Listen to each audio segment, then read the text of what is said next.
"Would you like to have dinner with us?" asks a poor girl to a lonely man, not knowing he was a millionaire with a terminal illness and that it would be his last Christmas. Before we start, I love seeing this community grow. Feel free to introduce yourself below. The bitter December wind cut through downtown Millfield, Ohio like a knife, sending newspaper scraps dancing across the empty parking lot of Murphy's Grocery. Most folks were home by now, warm kitchens filled with the smell of Christmas Eve dinner and children's laughter echoing through brightly lit houses. But not everyone had somewhere warm to go. William Harrison pulled his wool coat tighter as he walked toward his black Mercedes, the only car left in the lot. At 67, Bill had everything money could buy. A mansion overlooking the lake, more investments than he could count, and a business empire that had made him one of Ohio's wealthiest men. Yet tonight, like every night for the past 5 years, he was going home to an empty house. He'd just bought groceries for one. Again, a frozen dinner, some milk, bread that would go stale before he finished it. The cashier had wished him a Merry Christmas with pity in her eyes, and he'd managed a weak smile in return as he fumbled with his car keys. A small voice cut through the howling wind. "Excuse me, mister?" Bill turned to see a girl, maybe 12 years old, standing by the grocery store entrance. Her jacket was too thin for the weather, and her sneakers had holes that let the snow seep through. She had bright blue eyes and strawberry blonde hair that caught the streetlight. But what struck him most was her smile, genuine and warm despite the cold. "Yes, dear?" Bill's voice was gentler than it had been in months. The girl shifted nervously, glancing back toward the shadows near the store, where Bill could make out 2 more figures, a woman and a smaller child, both huddled together for warmth. "My mom's kinda embarrassed to ask, but—" Sarah Mitchell took a deep breath, her words forming small clouds in the frigid air. "We're having Christmas dinner tomorrow, and we noticed you eating alone at the diner yesterday. Would you like to join us?" Bill's heart stopped. In all his years of wealth and success, no one had ever invited him anywhere out of simple kindness. Business dinners, charity galas, social obligations, yes. But a genuine invitation from a child who had nothing to gain? Never. "I don't want to impose," he managed, his voice thick with unexpected emotion. "You wouldn't be." Sarah's face lit up. "Mom always makes too much food anyway. And my little brother Tommy loves meeting new people. We don't have much, but—" She paused, then added with the wisdom of someone far older than her years, "Sometimes company is the best gift of all." Bill looked past her to the woman, clearly the mother, who was watching nervously. Even from a distance, he could see the exhaustion in her posture, the way she held the younger child protectively. They were struggling. That much was obvious. Their clothes were clean but worn, and the woman's face had the gaunt look of someone who'd been skipping meals to feed her children. Something stirred in Bill's chest, something he hadn't felt in years. Purpose, maybe, or hope. "What time should I be there?" he asked, Sarah's whole face transformed with joy. "Really? You'll come?" "I'd be honored." She quickly gave him directions to Sunset Mobile Home Park, Unit 47. "Around 2 o'clock? Mom starts cooking early." As Bill drove away, his hands trembling slightly on the steering wheel, he caught sight of Sarah running back to her family, clearly excited to share the news. Through his rearview mirror, he watched the small family huddled together again, and for the first time in years, William Harrison smiled a real smile. He had no idea this would be his last Christmas, but something told him it might just be his best. Christmas morning arrived with a fresh blanket of snow that made even Sunset Mobile Home Park look magical. Bill had barely slept, partly from excitement and partly from the persistent pain in his abdomen that he'd been ignoring for weeks. He'd convinced himself it was just stress, just the loneliness eating away at him from the inside. At exactly 2 o'clock, he stood outside Unit 47, holding a bag of groceries he'd picked up that morning. Nothing too fancy. He didn't want to overwhelm them. Just some cranberry sauce, dinner rolls, and a small toy truck he'd grabbed for the little boy. Before he could knock, the door swung open to reveal Sarah, now wearing a red Christmas sweater that was clearly homemade. Her face was flushed with excitement. "Mom, he's here! The nice man is here!" Emma Mitchell appeared behind her daughter, wiping her hands on a dish towel. She was younger than Bill had expected, maybe mid-30s, with tired green eyes, but a warm smile that reminded him of Sarah's. Despite the weariness, there was a strength about her that spoke of years of fighting to keep her family together. "Please come in," Emma said, stepping aside. "I'm Emma, and this whirlwind is Sarah. I can't thank you enough for accepting our invitation." The trailer was small, but spotlessly clean, decorated with handmade Christmas ornaments and paper snowflakes. A tiny artificial tree sat in the corner, surrounded by a few wrapped presents that looked like they'd been carefully saved for throughout the year. The smell of roasting chicken filled the air, mixed with cinnamon and something else, the scent of a home filled with love. "Tommy," Sarah called, "come meet our friend." An 8-year-old boy emerged from the back bedroom, shy but curious. He had the same strawberry blonde hair as his sister and was clutching a well-worn stuffed dinosaur. "This is Mr." Emma paused, realizing she'd never gotten his name. "Harrison," Bill supplied, "but please call me Bill." "Mr. Bill," Tommy said solemnly, "do you like dinosaurs?" Bill knelt down to the boy's level, despite the pain it caused in his joints.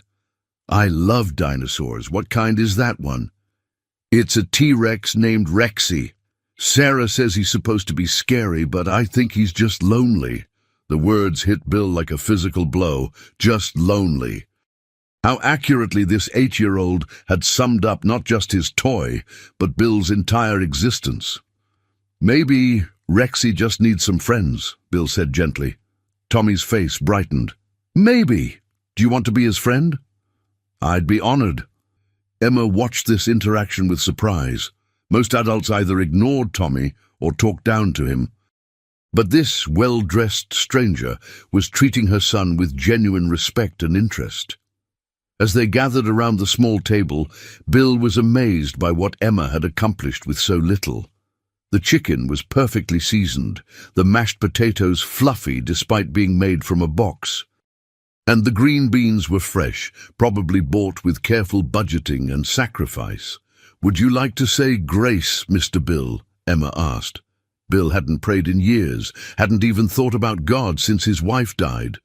But looking around this table, at these 3 people who had welcomed him with open hearts, despite having every reason to be suspicious of strangers, he felt moved to try. "Dear Lord," he began, his voice rusty with disuse, "thank you for this beautiful family who showed kindness to a stranger. Thank you for this meal prepared with love. And thank you for reminding me that the greatest gifts can't be bought with money." When he opened his eyes, Emma was wiping away tears.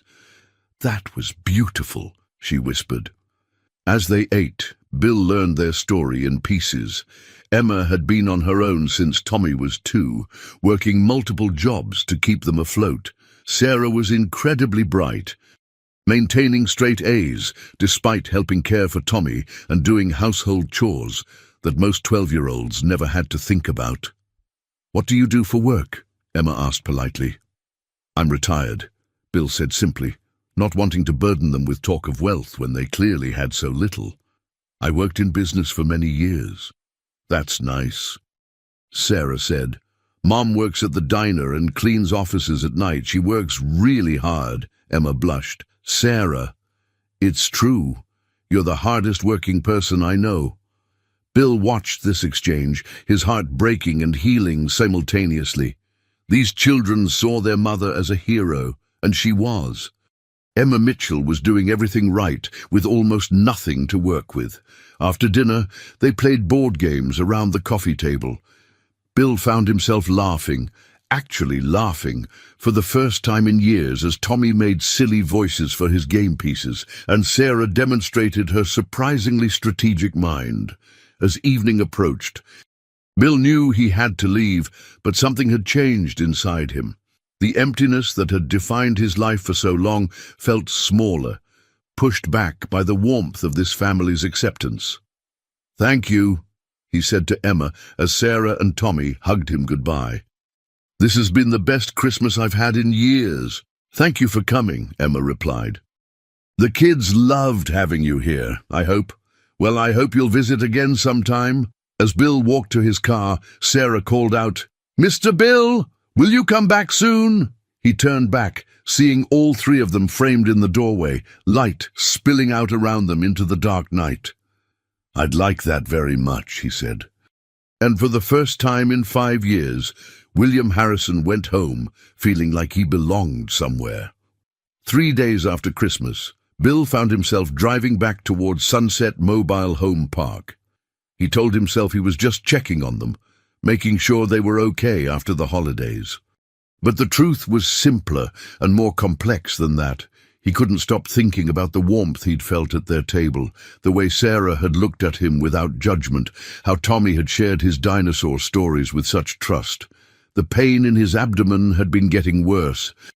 Sharp stabs that took his breath away when he thought no one was looking. He'd made an appointment with Dr. Chen for next week, but he pushed those thoughts aside as he pulled up to Unit 47. Sarah was outside, building a snowman with Tommy despite the cold. When she saw his car, her face lit up like Christmas morning all over again. "Mr. Bill!" "You came back." Emma appeared in the doorway, looking surprised but pleased. She was wearing scrubs, probably getting ready for her shift at the diner. "I hope I'm not intruding," Bill said as the children ran to greet him. "I was in the neighborhood and thought I'd stop by." It was a lie, and Emma seemed to know it, but she smiled anyway. "Of course not. Kids, let Mr. Bill warm up inside. I have to leave for work in a few minutes." "Can Mr. Bill help us finish our snowman?" Tommy asked, tugging on Bill's coat. "If he wants to," Emma said, checking her watch. "But don't keep him out in the cold too long." Bill found himself on his knees in the snow, helping Tommy and Sarah roll the perfect head for their creation. His expensive wool coat would probably be ruined, but he couldn't remember the last time he'd cared so little about something so expensive. "He needs a carrot nose," Sarah declared. "And rocks for eyes," Tommy added. "But the good kind of rocks, not the mean ones." "There are mean rocks?" Bill asked, genuinely curious. "Oh yes," Tommy said seriously. "The pointy ones that hurt when you step on them. But smooth rocks are nice. They just want to be helpful." Bill was struck again by this child's simple wisdom, his ability to see personality and intention in everything around him. When had he lost that kind of wonder? After Emma left for work, Bill found himself naturally settling into helping with homework and preparing dinner. Sarah was working on a book report about Bridge to Terabithia, and Tommy was practicing his letters, his tongue sticking out in concentration. "Is this word right?" Tommy asked, showing Bill a paper covered in careful crayon letters. Bill looked at the page where Tommy had written "friend" in large, shaky letters. "Almost perfect," Bill said gently. "Friend has an I in it, Friend. But the most important part is that you know what it means. It means someone who likes you, even when you're sad." Tommy said matter-of-factly. Bill's throat tightened. "That's exactly right, buddy." As the evening wore on, Bill learned more about their daily routine. Sarah helped Tommy with his bath, while Bill cleaned up the dinner dishes. It was a simple evening, the kind most people took for granted, but for Bill it felt like a revelation. When Emma returned from work, exhausted and smelling faintly of French fries and coffee, she found Bill reading "Good Night Moon" to Tommy, while Sarah did math homework at the kitchen table. "You didn't have to stay," she said, but there was gratitude in her voice. "I wanted to," Bill replied honestly. "They're wonderful children, Emma. You should be proud." "I am." She sank into a chair, looking older than her 34 years. Some days I wonder if I'm enough for them, though. They deserve so much more than I can give them. Bill looked at Sarah, who was patiently explaining a math problem to herself, and Tommy, who was fighting sleep as he listened to the familiar story. They were happy, loved, secure in ways that had nothing to do with money. They have everything they need, he said quietly. They have you. Something passed between Emma and Bill in that moment, an understanding that went beyond words. She saw his loneliness, and he saw her exhaustion. And somehow both burdens felt lighter for being acknowledged. As Bill prepared to leave, Tommy ran up and hugged his legs tightly. "Will you come back tomorrow?" the boy asked. Bill looked at Emma, who nodded slightly. "If it's okay with your mom, I'd like that very much." Outside, as he walked to his car, Bill felt the sharp pain in his abdomen again, more intense this time. He gripped the car door, waiting for it to pass, and found himself thinking about Dr. Chen's appointment. But looking back at the warm light spilling from Unit 47, hearing the faint sounds of a family settling in for the night, Bill realized that whatever was wrong with him seemed less important than what was finally going right. For the first time in 5 years, he had somewhere to be tomorrow. For the first time in 5 years, someone would miss him if he didn't show up. That night, alone in his sprawling mansion overlooking Lake Erie, Bill walked through rooms filled with expensive furniture that had never truly felt like home. The silence was deafening after the comfortable chatter of Unit 47, and for the first time, he allowed himself to truly see what his life had become. He'd built Harrison Industries from nothing, turning a small software company into a technology empire worth hundreds of millions. For 40 years, he'd lived for the next deal, the next acquisition, the next triumph. Even after his wife Margaret died 5 years ago, he'd thrown himself into work, using it to numb the grief that threatened to swallow him whole. Margaret. Even now, her absence felt like a physical wound. They'd met in college, married young, and spent 38 years building a life together. She'd been the warm heart of their home, the one who remembered birthdays and hosted dinner parties and made their house feel alive. They'd tried for children for years, enduring disappointment after disappointment until the doctors finally said it wouldn't happen. Margaret had grieved quietly, privately, while Bill had buried himself even deeper in work. They'd talked about adoption, but somehow the years had slipped away, and before they knew it, they were in their 50s, set in their ways, convincing themselves they were content with just each other. Now, wandering through rooms Margaret had decorated with such care, Bill understood what a fool he'd been. All those missed dinners, all those business trips that could have been delayed, all those moments he'd chosen profit over presence. What had any of it mattered now? He paused in Margaret's sitting room, where her reading chair still held the book she'd been reading the night she died. A heart attack, sudden and merciless, while he was in Chicago closing a deal. He'd flown home to find her there, peaceful but gone, and the weight of all his absences had nearly destroyed him. After the funeral, and colleagues had suggested he sell the house, start fresh somewhere new. But Bill couldn't bring himself to leave. This mausoleum of memories was his penance, his reminder of everything he'd lost through his own choices. The pain hit him again, doubling him over as he gripped the back of Margaret's chair. It was getting worse, happening more frequently, and tomorrow's appointment with Dr. Chen couldn't come soon enough. Part of him was terrified of what the doctor might find, but a larger part was simply tired. Tired of being alone, tired of existing without purpose, tired of a life that felt more like an elaborate form of dying. But today, for the first time in years, he'd felt alive again. Sarah's laugh, Tommy's innocent questions, Emma's quiet strength. They'd awakened something in him he'd thought was dead forever. The way Tommy had looked at him with complete trust, the way Sarah had naturally included him in their world, the way Emma had let him help without making him feel like an intruder. It was more precious than all his accumulated wealth. He thought about Margaret, wondered what she would have thought of the Mitchell family. She would have loved them, he realized. Margaret had always been drawn to genuine people, had always been able to see past surfaces to the heart underneath. She would have been delighted by Tommy's dinosaur stories, and impressed by Sarah's intelligence, and moved by Emma's dedication to her children. "What do I do, Maggie?" he whispered to the empty room. "How do I make the time I have left matter?" The silence offered no answers. But as Bill finally made his way to bed, he found himself thinking about tomorrow, about Sarah's book report and Tommy's letter practice, and Emma's tired smile when she came home from work. Small things, ordinary things, but they felt more important than any business deal he'd ever closed. He'd spent 5 years grieving the past and ignoring the future, but maybe if he was lucky, if these wonderful people would let him, he could spend whatever time he had left learning how to truly live.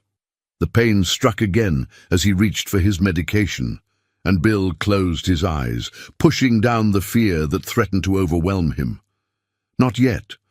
He found himself praying to a God he'd ignored for too long. Not yet. Give me a little more time with them. Let me matter to someone again before it's too late. Outside his window, snow continued to fall on the lake, and somewhere across town, 3 people who barely knew him were sleeping peacefully, unaware that they'd already begun to save a lonely man's life. Tomorrow, Bill would learn exactly how much time he had left. But tonight, for the first time in years, he had something to live for. Dr. Marcus Chen had been William Harrison's physician for 15 years, and he'd never seen the man look so frail. Bill sat on the examination table in a hospital gown that made him appear smaller, older, more vulnerable than the powerful businessman who usually strode into his office in perfectly tailored suits. "The blood work confirms what the CT scan showed," Dr. Chen said gently, pulling up a chair to sit at eye level with his patient. "Bill, I'm sorry to tell you this, but you have pancreatic cancer, stage 4. Bill had prepared himself for bad news, but the word still hit him like a physical blow. "How long?" "With treatment, maybe 8 to 10 months. Without." Dr. Chen paused, his expression carefully neutral. 3 to 6 months, possibly less. The room seemed to spin around Bill as he processed this information. 3 to 6 months. He thought of Tommy's eager face, Sarah's bright smile, Emma's quiet strength. He'd just found them, just discovered what it felt like to belong somewhere again. And now, what would treatment involve? He asked, his voice steady despite the chaos in his mind. Chemotherapy, radiation, surgery, if we can shrink the tumor enough. But I have to be honest with you. Pancreatic cancer at this stage is aggressive. Treatment might give you more time, but it would be time spent feeling sick, weak in and out of hospitals. Bill closed his eyes, thinking of Margaret's last months. She'd fought brain cancer with every ounce of strength she had, enduring treatments that left her barely recognizable, clinging to life with desperate determination. In the end, the disease had won anyway, but not before stealing her dignity, her joy, everything that had made her herself. "Can I think about it?" "Of course. But Bill..." Dr. Chen leaned forward, his voice dropping to the tone he reserved for the hardest conversations. "Is there anyone you'd like me to call? Family? Friends? This isn't something you should face alone." Bill almost laughed at the irony. Until a week ago, the answer would have been a resounding no. He had distant cousins he hadn't spoken to in years, business associates who would send expensive flowers and then forget about him, a staff who would mourn appropriately and move on. But now there was a 12-year-old girl who asked about dinosaurs and helped with homework. An 8-year-old boy who saw personality in rocks and trusted strangers with innocent faith, and a 34-year-old woman who worked herself to exhaustion to provide for her children and still found room in her heart to invite a lonely old man to dinner. "There might be," he said quietly. "I'll let you know." Lee, the drive from the medical center back to Sunset Mobile Home Park, felt like traveling between two different worlds.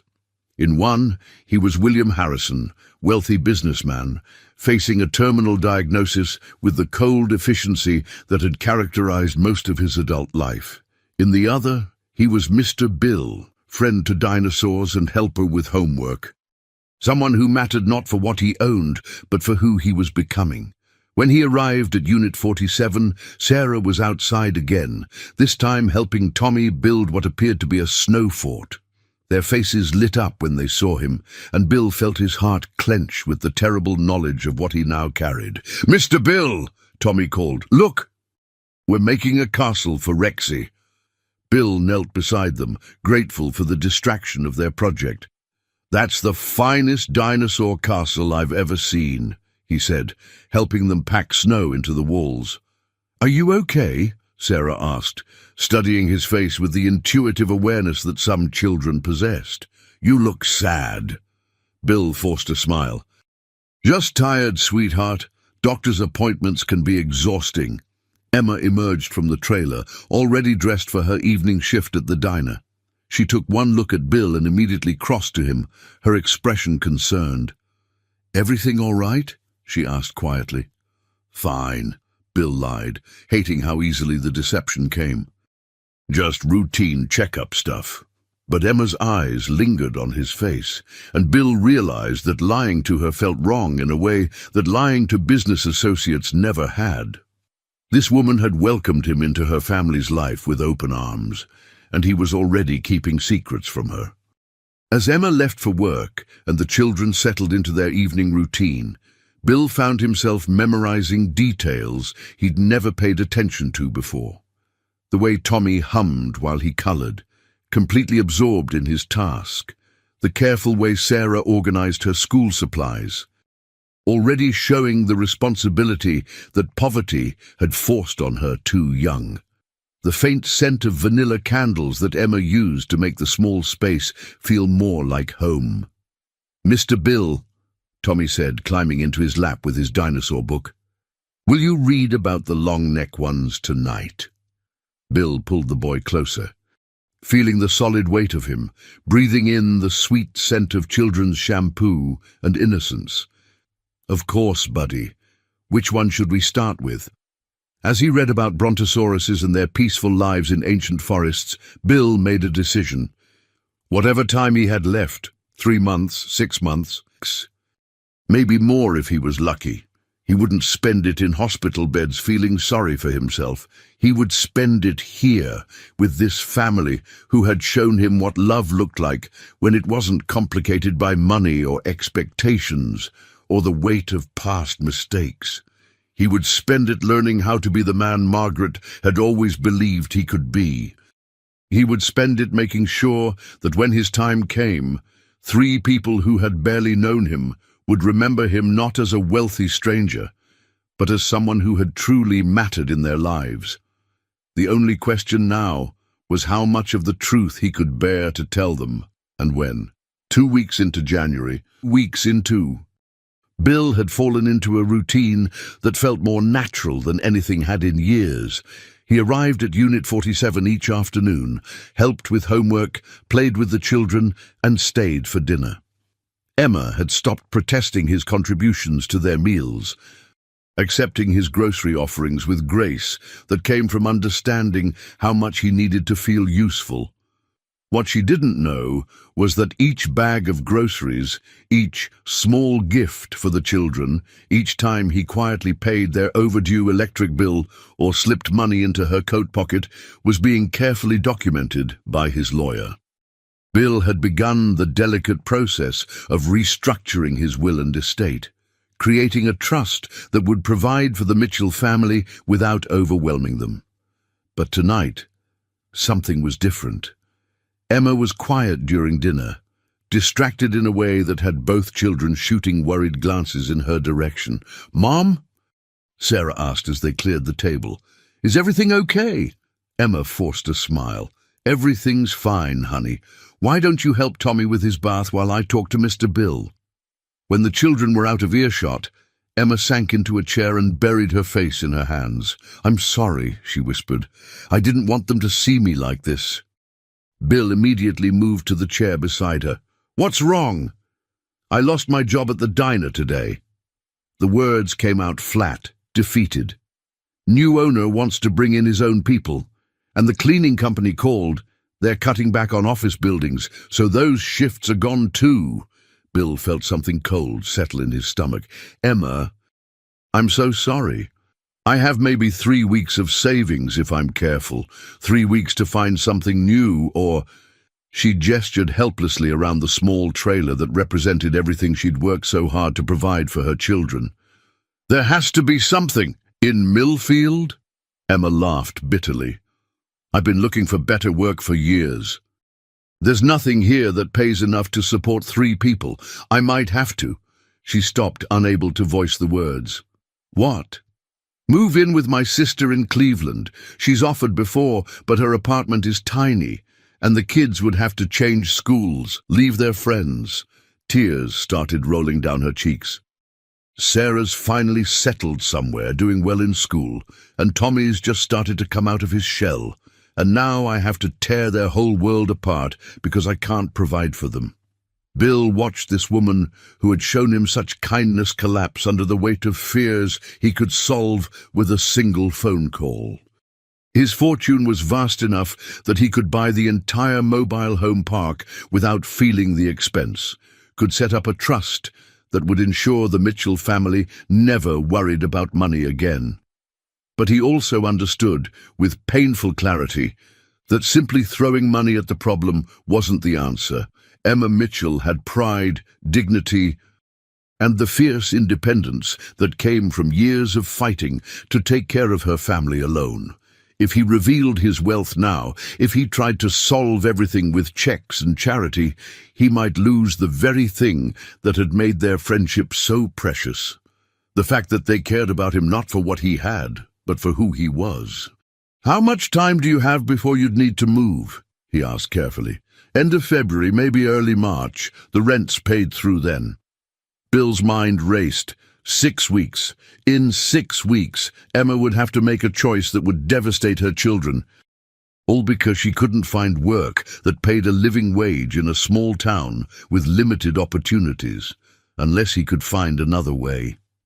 "Emma," he said slowly, an idea beginning to form. "What if I told you I might know of something? A job opportunity that could work?" She looked up at him with desperate hope. "What kind of job?" Bill thought quickly. He owned dozens of properties, businesses, investments throughout Ohio. Surely there was something, some position that would allow Emma to use her skills while staying in Millfield. Something that wouldn't feel like charity, but would pay enough to support her family. "Let me make some calls," he said. "I have some business contacts who might know of opportunities. Just don't give up yet, okay?" Emma reached over and squeezed his hand. "I don't know what I did to deserve a friend like you." The irony of her words wasn't lost on Bill. She was thanking him for a kindness he hadn't even extended yet. While he was sitting on the resources to solve all her problems and wrestling with how to help without destroying the authenticity of their relationship. From the bathroom came the sound of Tommy giggling and Sarah's patient voice explaining why soap couldn't be used as finger paint. Normal sounds of a normal evening in a family that might be torn apart by economics and circumstances beyond their control. Bill made a silent vow as he listened to those sounds. He would find a way to help that preserved Emma's dignity and kept this family together, and when his time came, which Dr. Jen had reminded him would be sooner rather than later, he would make sure they were secure enough that his absence wouldn't destroy the stability he'd grown to love being part of. He just had to figure out how to be their guardian angel, without revealing that he could afford to buy them wings. The children returned from the bathroom, Tommy in his dinosaur pajamas and Sarah carrying a stack of library books. As they settled into their evening routine of reading and quiet play, Bill watched Emma's face and saw her pushing down her fears for her children's sake. She was the strongest person he'd ever known, and she deserved a miracle. Bill was determined to find a way to give her one. The next morning, Bill sat in his home office, surrounded by financial documents and business contacts, his mind racing with possibilities. The pain in his abdomen had been particularly sharp during the night, and he'd barely slept. But Emma's desperate situation had given him a focus he hadn't felt in months. He pulled up the files for Harrison Industries' local properties and subsidiaries. There had to be something, some way to create a legitimate job opportunity that would keep the Mitchell family in Millfield without making Emma feel like a charity case. Then he found it. Millfield Community Centre had been one of his smaller investments, a property he'd purchased years ago with vague intentions of developing. It sat empty, a beautiful brick building from the 1940s that had once housed the town's library. He'd been paying property taxes on it for 5 years, completely forgotten until now. Bill's fingers flew across his keyboard as an idea took shape. What if he didn't just find Emma a job? What if he created one that would benefit the entire community? By noon, he had a plan. "Robert," he said into his phone, speaking to his longtime business manager, "I need you to fast-track something for me. The Millfield Community Centre project. Sir, I don't show any active project by that name, because I'm creating it now. I want to turn the old library building into a proper community centre. After-school programs, senior activities, family services. We'll need a full-time director to oversee operations, programming and community outreach." There was a pause. "That's quite an undertaking, Mr. Harrison. The renovation costs alone would be substantial, and the ongoing operational expenses—" "Money's not an issue," Bill interrupted. "What matters is timeline. How quickly can we have job postings up and interviews scheduled?" "Well, if you're serious about this, I suppose we could have preliminary positions posted within a week, pending board approval, and—" "Consider the board approved. I want this moving fast, Robert. And I want the director position to pay well, 60,000 annually to start, with health benefits and room for growth." Robert's surprise was audible. "For a small-town community centre, that's quite generous. Good people deserve good compensation. Make it happen." After hanging up, Bill drove straight to Unit 47, where he found Emma helping Tommy with a puzzle, while Sarah practiced piano on a small keyboard that had seen better days. "Emma, could I speak with you privately?" he asked. They stepped outside into the cold afternoon air, and Bill chose his words carefully. "I made some calls about job opportunities, and something interesting came up. There's a developer looking to create a community centre here in Millfield. After-school programs, senior services, that sort of thing. They're looking for someone to run it." Emma's eyes lit up cautiously. What kind of qualifications would they need? Someone with experience managing multiple responsibilities, working with families, understanding community needs. Someone who knows how to stretch a budget and make things work with limited resources. Bill paused. "Someone exactly like you." "Bill, I don't have any formal education in community management or—" "You've been managing a community of 3 for years, Emma. You know every family in this park. You volunteer at the school. You understand what people need because you've needed it yourself. That's worth more than any degree." Emma was quiet for a long moment, hope and skepticism warring in her expression. When would they be interviewing? Next week. The pay would be 60,000 a year plus benefits. Emma's knees nearly buckled. 60,000? "Bill, that's more than I've ever dreamed of making. Are you sure this is real?" The desperate hope in her voice nearly broke Bill's heart. He was offering her security, the chance to provide for her children without the constant fear of financial catastrophe, and the knowledge that he was essentially buying her that security with his own money felt both right and terrifying. "It's real," he said simply. "Would you be interested?" "Interested?" Emma laughed, tears starting to fall. "Bill, This could change everything for us. The kids could stay in their school, we could stay in our home, I could actually plan for their future instead of just surviving day to day. Then let's make sure you get the interview. That evening, as they sat around the dinner table, Emma shared the news with Sarah and Tommy. The children's excitement was infectious, and Bill found himself caught up in their hope, despite knowing that he was orchestrating everything from behind the scenes. "Does this mean we don't have to move to Cleveland?" Sarah asked. "If Mom gets the job, we get to stay right here," Emma confirmed. Tommy clapped his hands. "And Mr. Bill can still come visit us." "Every day, if you'll have me," Bill promised, the words carrying more weight than the boy could possibly understand.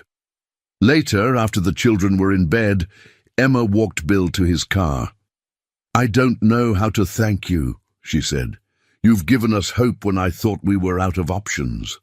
"You gave me something more precious," Bill replied. "You gave me a family." The words hung between them in the cold night air, deeper and more meaningful than either of them was quite ready to acknowledge. Emma reached up and hugged him, and Bill closed his eyes, memorizing the feeling of being truly needed by someone who had no agenda beyond genuine affection. As he drove home, Bill felt a sharp stab of pain that doubled him over at a red light. The cancer was progressing faster than Dr. Chen had predicted, but seeing Emma's hope tonight, knowing that he could secure her family's future, made every moment of discomfort worth it. He had maybe 4 months left if he was lucky. He was going to make every single day count. The interview took place on a snowy Thursday morning at the Harrison Industries downtown office. Bill watched from his executive suite on the 4th floor as Emma walked into the building. Wearing a navy dress she'd borrowed from her neighbor and carrying a folder with her hastily assembled resume. She looked nervous but determined, and Bill felt a surge of pride mixed with guilt. She had no idea that the 3-person interview panel consisted of his hand-picked employees, or that the job had been created specifically for her. Robert Mitchell, his business manager, conducted the interview with professional thoroughness. Bill had insisted that Emma be evaluated fairly. If she couldn't handle the responsibilities, he'd find another way to help her. But as he listened through the conference room's intercom system, he knew his worries were unfounded. "Tell us about a time you had to manage multiple priorities with limited resources," asked Janet Stevens, the HR director. Emma's response was thoughtful and detailed, drawing on her experience juggling 2 jobs while raising 2 children alone. She spoke about organizing carpools for school events, coordinating with other parents to share childcare, and finding creative ways to stretch their household budget. "What would you see as the biggest challenges facing families in Millfield?" Robert asked. "Lack of affordable childcare," Emma said immediately. "So many parents, especially single mothers, can't work because they can't afford daycare. And our kids need safe places to go after school. Somewhere they can get help with homework, participate in activities, just be kids without their parents worrying about what they're doing."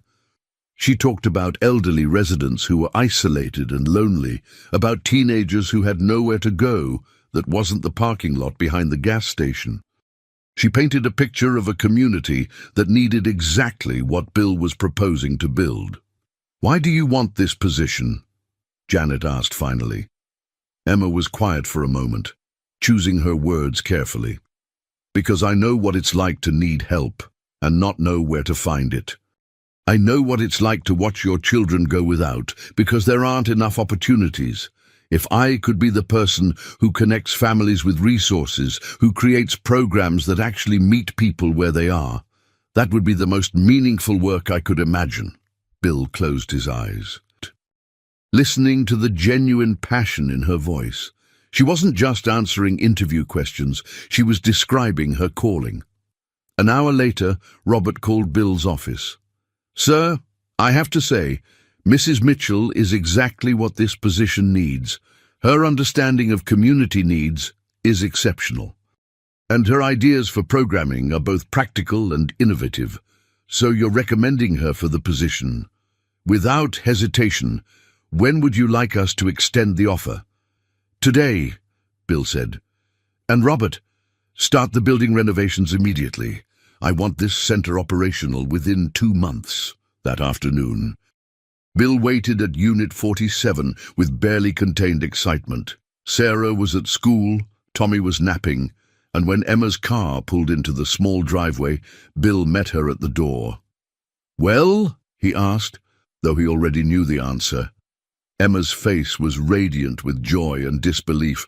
"I got it, Bill, I actually got it." She burst into tears then, all the stress and fear of the past months pouring out of her. Bill held her as she sobbed against his shoulder, her relief so profound it was almost painful to witness. $60,000 a year, she whispered against his coat. Health insurance, a chance to actually help people. "I keep thinking I'm going to wake up and find out it was all a dream." "It's real," Bill assured her, his voice thick with emotion. "You earned this, Emma. They didn't hire you because they felt sorry for you. They hired you because you're exactly what the community needs." When Sarah came home from school and heard the news, she screamed with joy and spun Tommy around the kitchen until they both fell down laughing. The celebration dinner that night was the happiest Bill had experienced since Margaret's death, filled with laughter and plans for the future.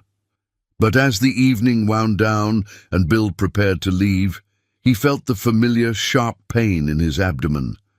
Stronger than before, he gripped the doorframe, waiting for it to pass, and caught Emma watching him with concerned eyes.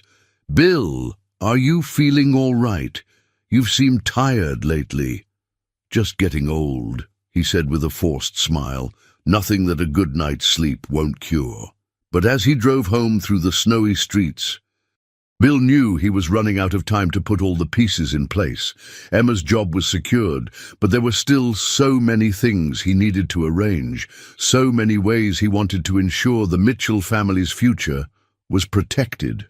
He thought about Margaret, wondered if she was somehow guiding these last months of his life, helping him find the family he'd never had the chance to raise with her. The thought brought him comfort, as another wave of pain reminded him that his time was growing short.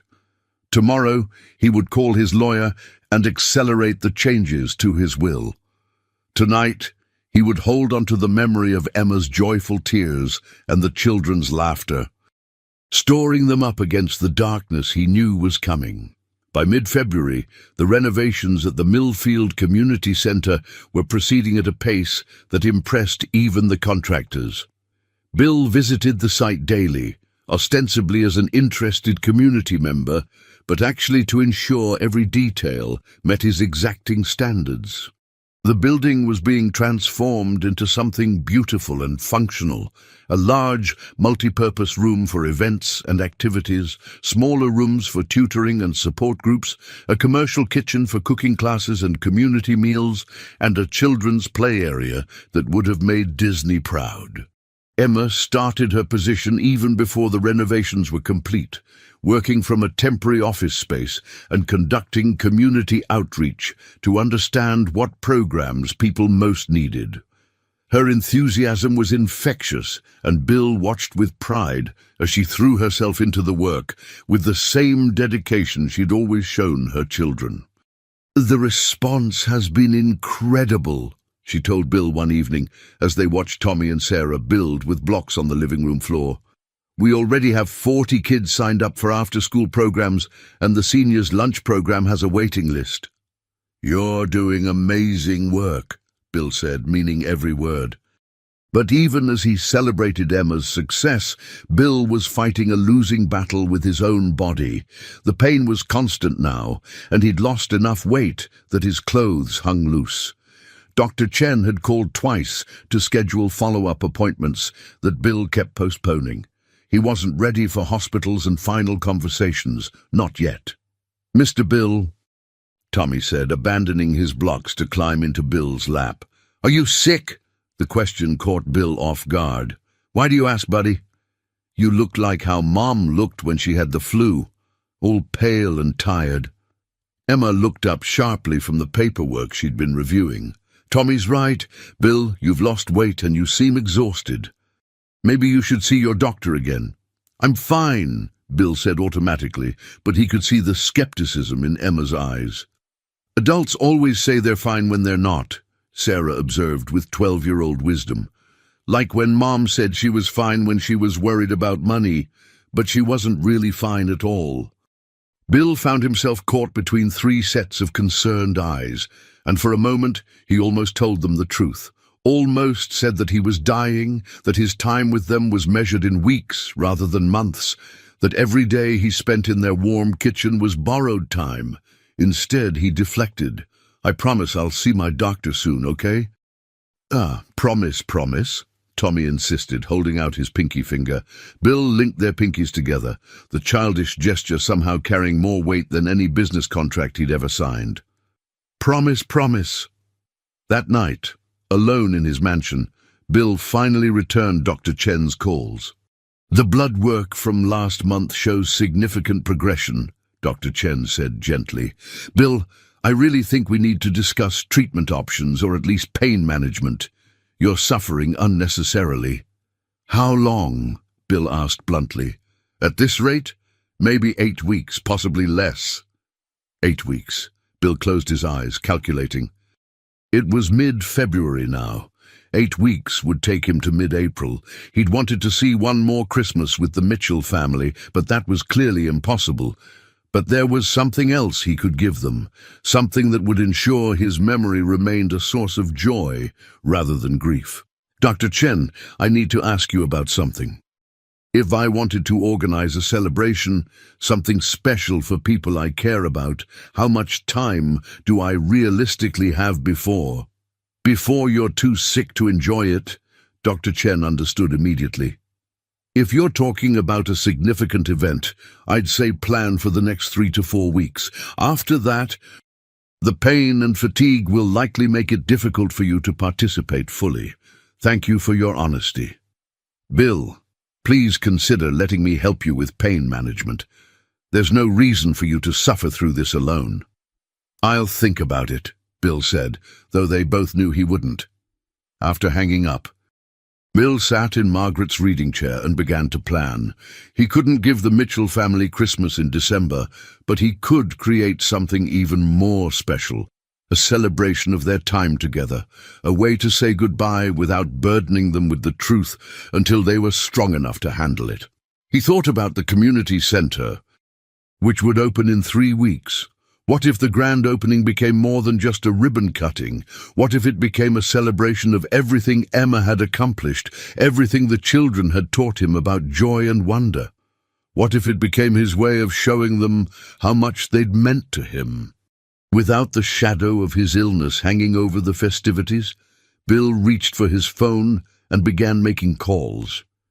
If he only had a few weeks left of strength, he was going to use every ounce of it to create a memory that would last the Mitchell family a lifetime, even if he wouldn't be there to share in it for very long. The truth came out on a grey March morning when Bill collapsed in Emma's kitchen. He'd been helping Tommy with his dinosaur project for school, cutting out paper shapes with scissors that suddenly felt impossibly heavy in his hands. The pain that had been building all morning reached a crescendo, and the world tilted sideways as he hit the linoleum floor. When he came to, Emma was kneeling beside him, her face pale with fear, while Sarah held a crying Tommy in the background. "I'm calling an ambulance," Emma said, reaching for her phone. "No." Bill struggled to sit up, ignoring the way the room spun around him. "Please, Emma, no hospitals." "Bill, you just collapsed. You need medical attention. I need to tell you something first." Bill managed to get himself into a chair, Emma hovering anxiously beside him. "Kids, come here, please." Sarah and Tommy approached cautiously, Tommy's eyes still wide with fear. Bill took a shaky breath, knowing that the next few minutes would change everything between them. "I've been keeping something from you," he began. "Something important." Emma's expression grew guarded. "What kind of something?" "I'm sick, Emma. Very sick. I have cancer and—" He paused, seeing the shock register on her face. "The doctors say I don't have very long." The silence that followed was deafening. Tommy moved closer to his mother, not fully understanding but sensing the gravity of the moment. Sarah's face crumpled as the meaning of his words sank in. "How long have you known?" Emma asked, her voice barely a whisper. "Since Christmas week. I found out the day after I had dinner with you." "The day after?" Emma's eyes widened as she processed this information. "You've known this whole time? While you were helping us, while you were becoming part of our family, you knew you were." She couldn't finish the sentence. "Dying," Bill said gently. "Yes." Emma stood abruptly, pacing to the window, her hands shaking. "The job." "The community center. Oh my God, Bill, what did you do?"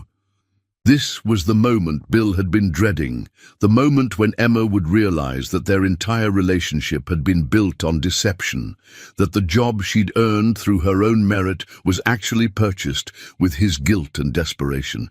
"Emma, please let me explain." "Are you William Harrison?" she asked suddenly, turning from the window. "Harrison Industries, the billionaire who owns half of downtown." Bill's silence was answer enough. "Oh my God." Emma sank into a chair, her face in her hands. "Oh my God, I'm such an idiot. The job interview, the community center. All of it. You bought it for me. You felt sorry for the poor single mother and decided to play fairy godmother. It wasn't like that. Wasn't it?" Emma's eyes blazed with hurt and anger. "You sat in my kitchen for months, watching me worry about money, watching me cry about possibly losing my children's stability. And you could have solved everything with pocket change." "I wanted to help, but I also wanted it to be real between us," Bill said desperately. "If I'd told you who I was from the beginning, would you have let me into your lives? Would you have seen me as just Bill? Or would I have been another rich man, trying to buy his way into feeling good about himself?" Sarah spoke for the first time since the revelation, her young voice cutting through the tension. "Are you really dying, Mr. Bill?" Bill turned to her, seeing the tears streaming down her face, and felt his heart break all over again. "Yes, sweetheart." "I am." "How long?" she asked, unconsciously echoing the question he'd asked Dr. Chen. "Not very long, maybe a few weeks." Tommy had been listening with the incomplete understanding of an 8-year-old, but now he burst into tears. "I don't want you to die. You're our friend." Bill knelt down despite the pain it caused, pulling the boy into his arms. "I don't want to die either, buddy, but sometimes these things happen and we can't change them." "But why didn't you tell us?" Sarah demanded, her voice breaking. "We could have helped you. We could have taken care of you like you took care of us. Because I wanted the time we had to be about living, not dying," Bill said honestly.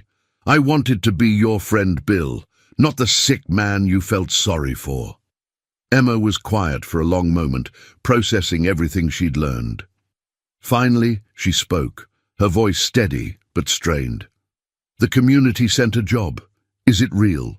Am I actually qualified, or was it all an elaborate charity case?" "You're overqualified," Bill said firmly.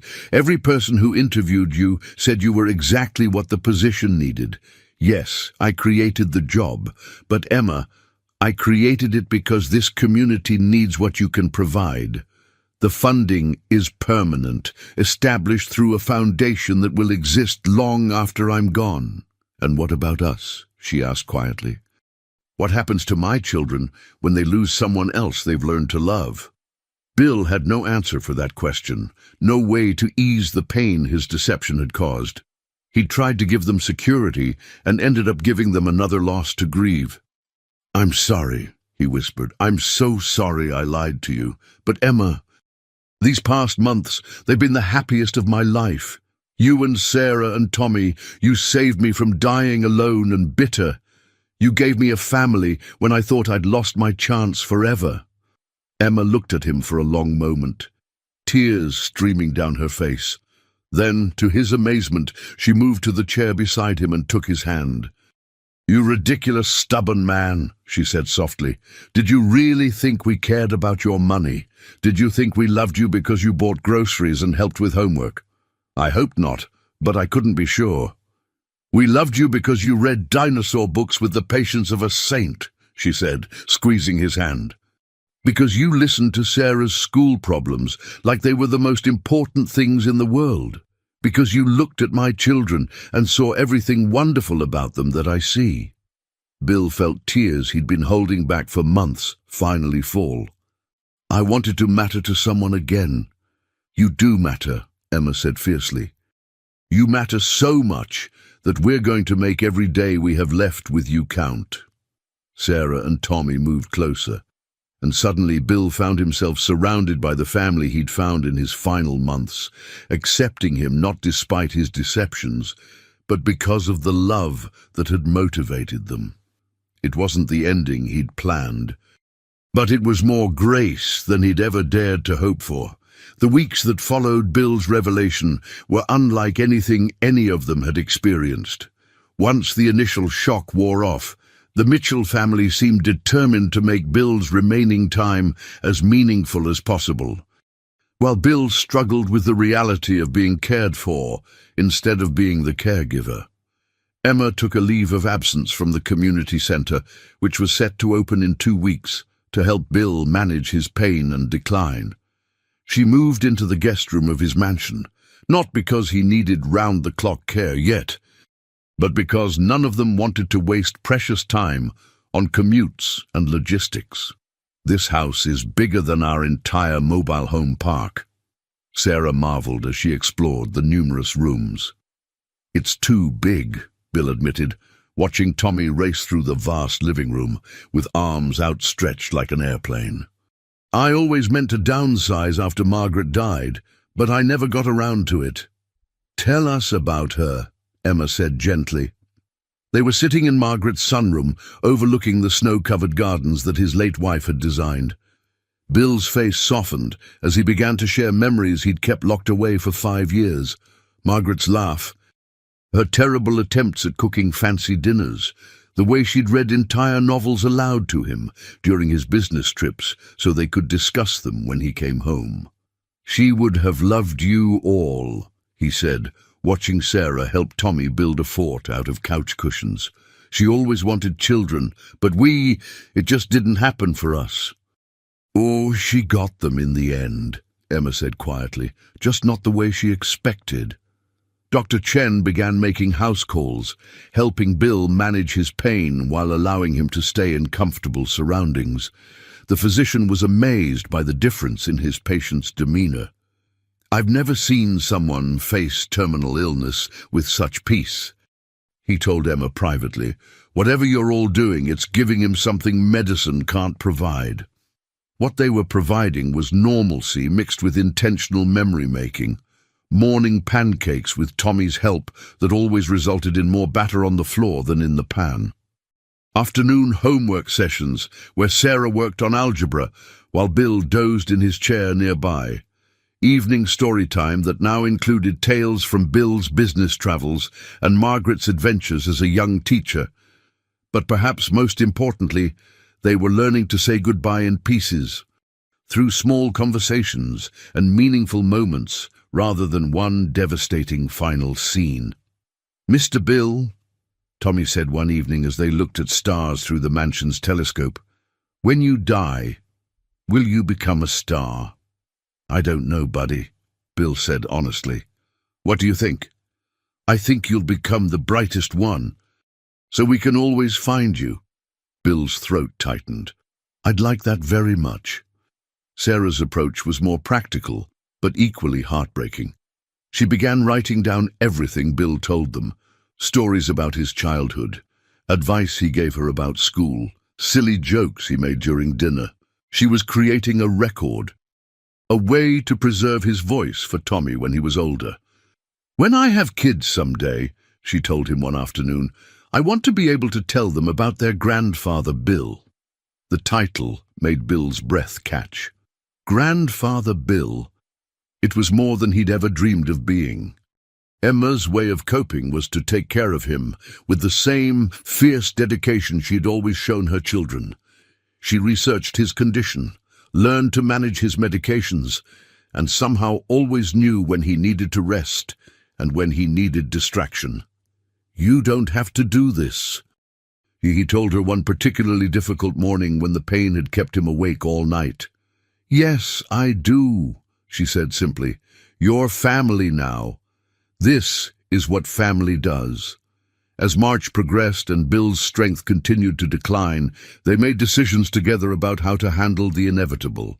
Bill's lawyer, Robert, had become a regular visitor, helping to finalize the trust that would provide for the Mitchell family's future. "The community center will be fully funded in perpetuity," Robert explained to Emma. "Your position is guaranteed, with annual increases built in.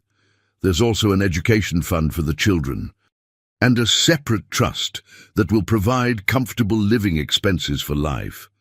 "It's too much," Emma protested, as she had many times before. "It's not enough," Bill corrected from his chair by the fireplace. "It's impossible to repay what you've given me."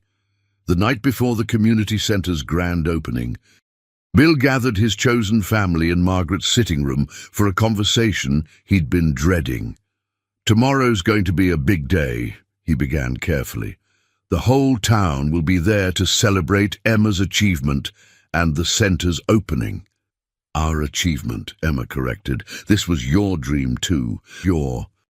Which is why I need to ask you something difficult," Bill continued. "I want to be there tomorrow, to see you cut the ribbon and watch the community celebrate what you've built.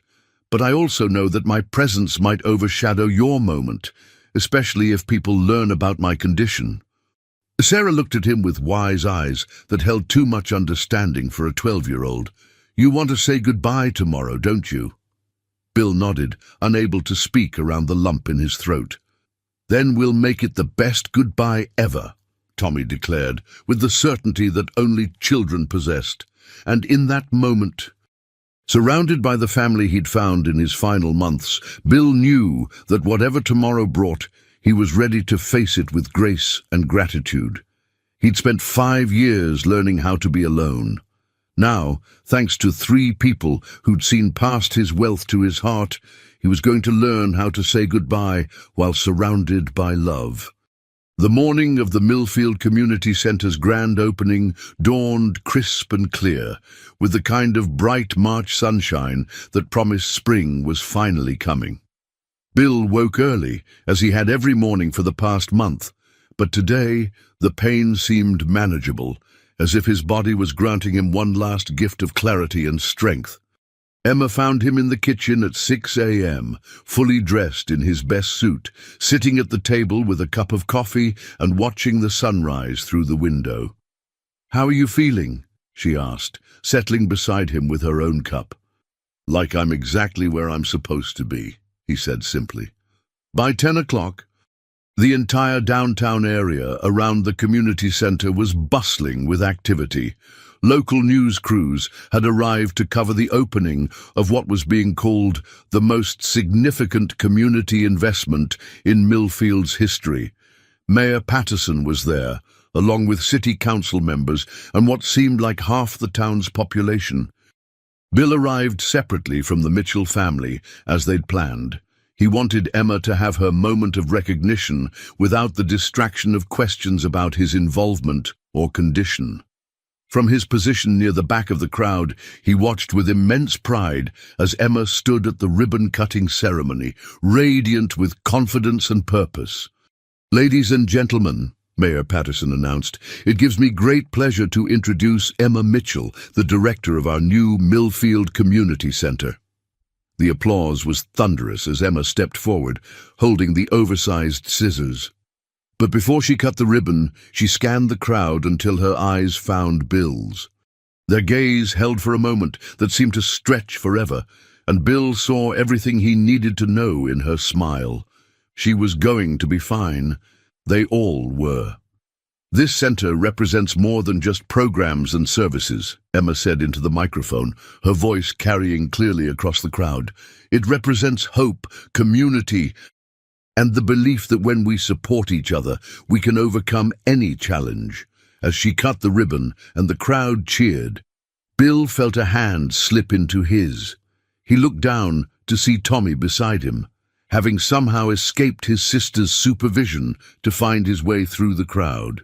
"Are you proud of Mom?" Tommy whispered. "So proud," Bill said, his voice thick with emotion. The next few hours passed in a blur of tours, demonstrations and celebrations.